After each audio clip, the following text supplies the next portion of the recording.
یہ دونوں مسافر یکساں ہو سکتے ہیں؟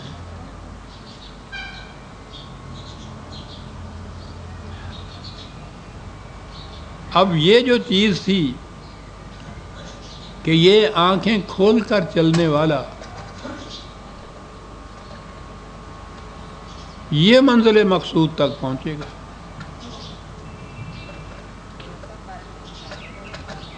اب پھر آگے ایک بات آئی اور وہ یہ کہا کہ یہ جو آنکھیں کھول کر چلنے کی بات تھی، صرف آنکھ ہی نہیں، وہ تو سی ہے نا عقل و فکر سے کام لینا، حواس کے ذریعے سے کام لینا، دل کے یا دماغ کے ذریعے سے فیصلہ کرنا، یہ ہے نا جو سوچ سمجھ کے چلنے والا ہے۔ جس طرح سے کہ ذرائع رزق جو تھے وہ تمام مخلوق کے لیے، تمام انسانوں کے لیے یکساں پیدا کر دیے، قرآن نے کہا کہ یہ جو سوچنے سمجھنے کی صلاحیتیں تھیں یا ان کے ذرائع تھے، یہ بھی ہر انسان کو ہم نے دے دیے۔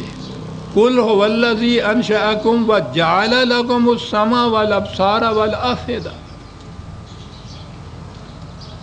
دیکھیے کدھر سے کدھر لے آیا ہے، زمین کے ذرائع رزق کے انسانوں کی دنیا کی طرف آیا اور کہا یہ کہ سوچ سمجھ کر آنکھیں کھول کر چلنے والا اور اندھا دھند چلنے والے برابر نہیں ہو سکتے، اور آنکھیں کھول کر چلنے والوں کے متعلق کہا کہ ہم نے انسان کو پیدا کیا تو ہر انسان کو ہم نے دیکھنے سننے، یہ جتنے بھی آپ کے ہاں حواس خمسہ جن کو ہم کہتے ہیں نا، تو وہ قرآن عام طور پہ یہ دو چیزیں نمایاں طور پہ ان میں بیان کرتا ہے، ورنہ وہ تو ہے نا دیکھنا، سننا، سونگھنا، چکھنا، چھونا، ان کو کہتے ہیں 5 حواس خمسہ۔ تو ان میں وہ یہ جو حواس ہیں یہ باہر کی کیفیت جو ہے یا باہر کی کوئی خبر جو ہے وہ اندر پہنچاتی ہے، اس تک جو فیصلہ کرتی ہے یہ چیز کہ ہمیں کیا کرنا چاہیے مجھے، یہ ذرائع ہیں ہمیشہ جن کو حواس کہتے ہیں، آپ سینسز جن کو کہا جاتا ہے، یہ ذرائع ہیں باہر کے احوال اور کیفیات کو اندر تک پہنچانے کی۔ اب یہ اندر کیا چیز ہے جو یہ پھر فیصلہ کرتی ہے؟ وہ ایک گولی کی آواز آتی ہے کان کے ذریعے سے، اندر ایک چیز فیصلہ کرتی ہے، بندوق چلائی کسی نے، ایک چیخ وہاں سے اٹھتی ہے تو اس سے یہ ہوتا ہے کہ یہ تو میری پہچانی ہوئی ہے، ایک قدم اور آگے بڑھا۔ اب اس کے بعد پھر یہ چیز کہ مجھے اٹھ کے جانا چاہیے، یہ پھر ایک اور چیز ہے، اندر ایک چیز فیصلہ کرتی ہے جانا چاہیے۔ یہ بات دوسری طرف چلی جائے گی، یہ اندر سے فیصلہ کون کر رہا ہے، ابھی یہ چیز طے نہیں ہوئی۔ ہمارے ہاں تو یہ پرانے زمانے سے وہ دل کی بات چلی آتی تھی نا، کہ میرے دل نے یہ کہا، دل کا یہ فیصلہ ہوا، وہ دل تھا، مائنڈ اس کے لیے انہوں نے بھی اپنے ہاں رکھا تھا، لیکن ذرا آگے چل کے پھر انہوں نے کہا کہ یہ مائنڈ بھی نہیں ہے، کیونکہ مائنڈ کا تعلق جب وہاں سے ایڈجیکٹو بنایا نا مینٹل، تو وہ مینٹل ہاسپٹل ہو گیا، پاگل خانہ، تو اس کا تعلق دماغ سے ہوا۔ دماغ ہے، دل ہے، کچھ ہے، قرآن قلب بھی اس کو کہتا ہے اور فؤاد بھی کہتا ہے، اندر وہ صلاحیت جو باہر کی خبروں سے کسی نتیجے پہ پہنچتی۔ کہا یہ چیزیں انسان کو ہم نے پیدا کیا تو یہ چیزیں دے دی ہر بچے کو پیدائش کے ساتھ ہی،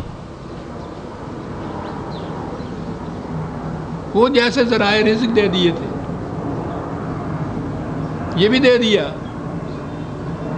اب آگے جس طرح سے کہ ان ذرائع رزق سے حاصل کردہ رزق کے متعلق ہے کہ وہ کیسے استعمال کیا جاتا ہے، سوال یہی ہے کہ یہ جو تمہاری صلاحیتیں ہیں علم حاصل کرنے کی، انہیں کس طرح سے تم استعمال کرتے ہو، کس مصرف میں لاتے ہو، کس مقصد کے لیے استعمال کرتے ہو۔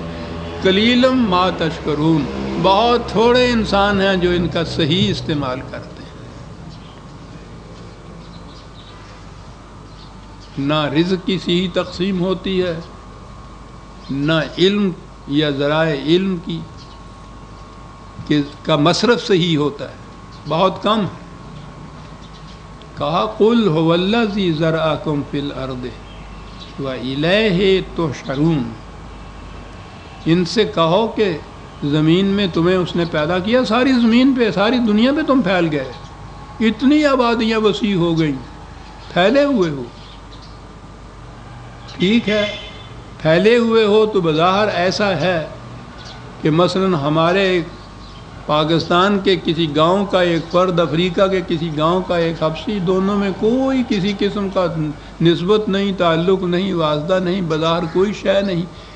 کہا لیکن ایک چیز پھر اس کے باوجود انسان اور انسان یا مختلف افراد میں یہ جو بودھ ہے ایک دوسرے کے خلاف اتنے پھیلائے ہوئے کہ وہ قطب شمالی میں ایک ہے، دوسرا قطب جنوبی میں ہے، اس بودھ کے باوجود انسان ہونے کی جہت سے دونوں میں ایک قدر مشترک ہے۔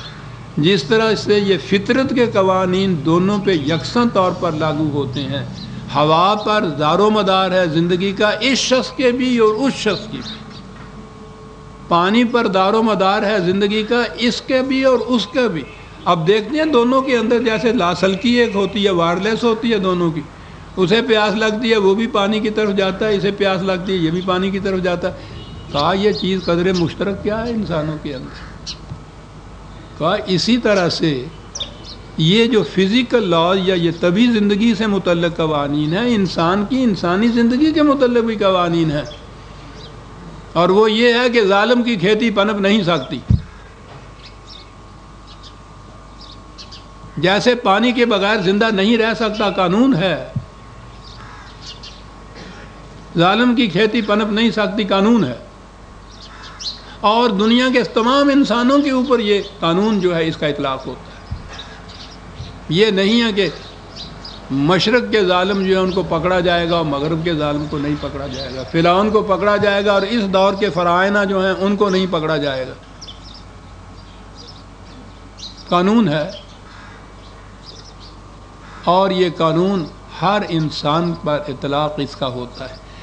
یہ نا ذرأکم فی الارض وإلیہ تحشرون، اب یہ وہاں نشر کا لفظ آیا تھا، یہاں حشر کا لفظ ہے، ہمارے ہاں تو حشر اور نشر دونوں کٹھے ہی قیامت کے اوپر ہے۔ میں پھر بار بار اس کو دہراتا ہوں اور دہراتا جا رہا ہوں کہ مرنے کے بعد کی زندگی پر ہمارا ایمان ہے، لیکن یہ سارا کچھ مرنے کے بعد کی زندگی سے متعلق نہیں ہے۔ ابھی اگلی آیت بتا دے گی کہ یہ یہاں کی زندگی کے متعلق بات ہو رہی ہے۔ پھیلایا وإلیہ تحشرون، بجائے اس کے کہ یہ معنی کرو کہ تم اس کی طرف پھر اکٹھے کیے جاؤ گے۔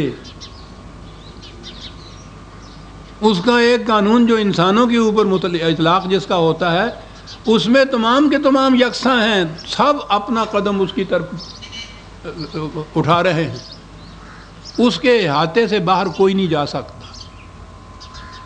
جا رہے ہیں، تحشرون ہو رہا ہے اس وقت۔ تمام انسان جو ہیں جس طرح طبی قوانین کے احاطے سے کوئی باہر نہیں جا سکتا، سب اس کی طرف جاتے ہیں، پیاس لگتی ہے سب پانی کی طرف جاتے ہیں، جا رہے ہیں۔ اسی طرح سے تمہیں محسوس تو نہیں ہوتا، لیکن جو بھی تم کسی قسم کی روش یا عمل اختیار کرو گے، وہ تمہارا قدم اس کے نتیجے کی طرف اٹھ رہا ہے۔ یہ نہیں اٹھے گا کبھی جا کر، اٹھ رہا ہے۔ دلیل اس کی میں نے عرض کیا عزیزان ایمان، یہ خدا نہ کردہ کچھ میری اپنی ذاتی رائے کی چیزیں نہیں ہیں۔ قرآن میں اس طرح ذاتی رائے سے کچھ کہنا تو شرک ہے، خدا بننا ہے۔ قرآن خود منہ سے بولتا ہے کہ اس کے یہ معنی ہیں۔ کیسے ہوا کہ یہ یہیں ہوگا؟ اگلی آیت میں ہے وَيَقُولُونَ مَتَىٰ هَٰذَا الْوَعْدُ، یہ پوچھتے ہیں کب ہوگا۔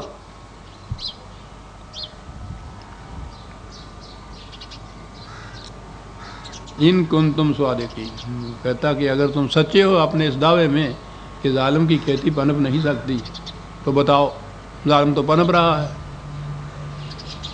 تم پھر بھی کہے جا رہے ہو کہ نہیں یہ صحیح بات ہے۔ تو کہا کہ بتاؤ تو صحیح یہ کب ہوگا؟ روز ہمارے ہاں یہ سوال ہوتے ہیں کب ہوگا؟ قل انما العلم عند اللہ ہے، کہتا ہے پہلی بات تو یہ ہے کہ کسی کے عمل یا کسی قوم کی روش زندگی کے نتائج محسوس طور پر کب سامنے آئیں گے، یہ بات خدا کے قانون سے متعلق ہے اور وہی جانتا ہے۔